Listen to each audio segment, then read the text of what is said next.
Okay, we have Myron Cunningham from Arkansas, and he'll go straight to questions. On your front row to your right. Myron, what's the, from your perspective, just the outlook of the offense right now and where your expectations this year? My expectations are high, especially coming off of last year. No one thought we could do what we did and winning those SEC games that we won. And in my opinion, we were a very explosive offense last year. And we're just bringing back the talents and the experience that we had last year, so I only expect better. Yeah, Dan Peck, ESPN 106.7 in Auburn. Arkansas struggled earlier in your career, and last year seemed to be a change from the previous few. How important is it to leave the program in a better condition than it was in your first couple of years at Arkansas? I think it's very important. I think as a player, when you come into a program that's probably not doing so well, to leave it in a better standing than you found it is always a great achievement. Over here to your left in the third row. Hey, how's it going? Andrew Kaufman from KMIZ in Columbia, Missouri. A couple of Mizzou guys transfer over to you guys over the offseason, Trey Williams, Markel Utze. Going against those two, what have they brought to your team so far? They just bring a great work ethic, and they bring a hunger and a drive that we just need on our D-line. They also bring experience. They're both very good players and have played a lot, so we're just looking forward to it, and we're proud to have them. To your right here on the front row. It seems every year you guys play Texas A&M. Those games always seem to be really close, decided by one score, or some of them going into overtime. Why do you think that is?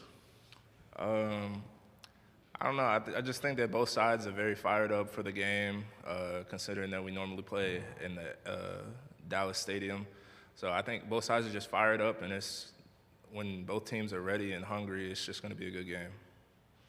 To your left in the third row. What do you think the overall state of the Mizzou-Arkansas battle line rivalry is right now? I don't know. I think it's strong, especially after last year, going the distance and then finishing with that 2-point play and then them going all the way down. But I think it's a strong rivalry right now. To your right on the third row. As an offensive lineman, I imagine you have a little more interaction with Coach Pittman than maybe some other position groups on the team. What do you say when people ask you like what Coach Pittman is like?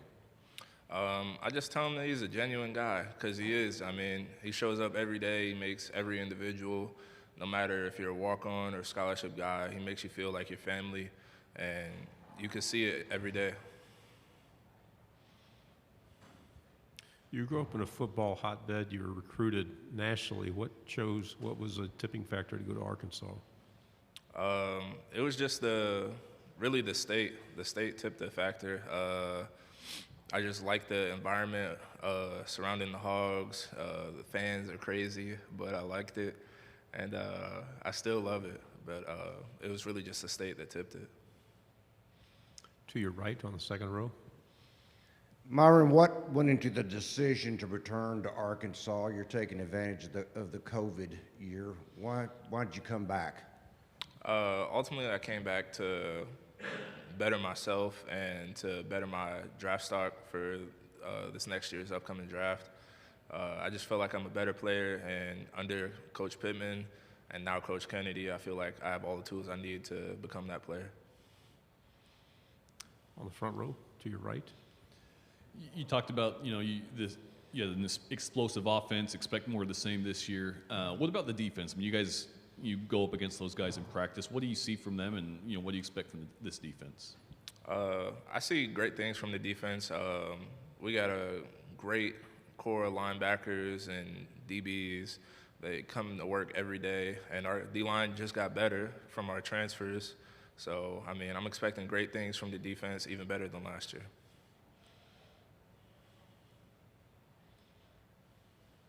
Any other questions? Just we have another one here in the front row. Just how tough is it as an offensive lineman playing in the SEC against, and I guess, who's the toughest defensive line you've had to go up against? The toughest. Since I've been here, I'd probably say Alabama's been the most consistent and being the hardest line to go against. But as of last year, I'd probably say A&M had the toughest line last year. To your left on the second row.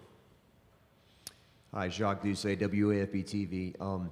The LSU game last year, how crazy was it? Like on Friday morning, like 9 o'clock, you guys find out if you're playing a game or not? You barely have enough players. I mean, what's that whole situation like?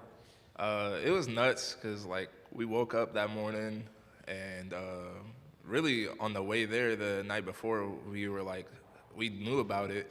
So we were just like, well, like, if we don't want to forfeit, but, like, if we have enough players, we're going to play. So luckily it came down to that, and we ended up playing. Again, to your right, front row. Just to follow up on that D line, you were saying A&M last year was really tough. Yeah. What's it like going up against them and DeMarvin Leal in particular, who's should be a pretty high draft pick this year? I don't know. It was fun. It was fun whenever you go up against someone that's a high caliber. Like, it's always fun because it's not just like it's not gonna lull you to sleep or anything. It's always gonna be competition in every play that you step out there. So. Do we have anything else? We have a couple more minutes if we do. All right, Myron, thanks very much. Thank you.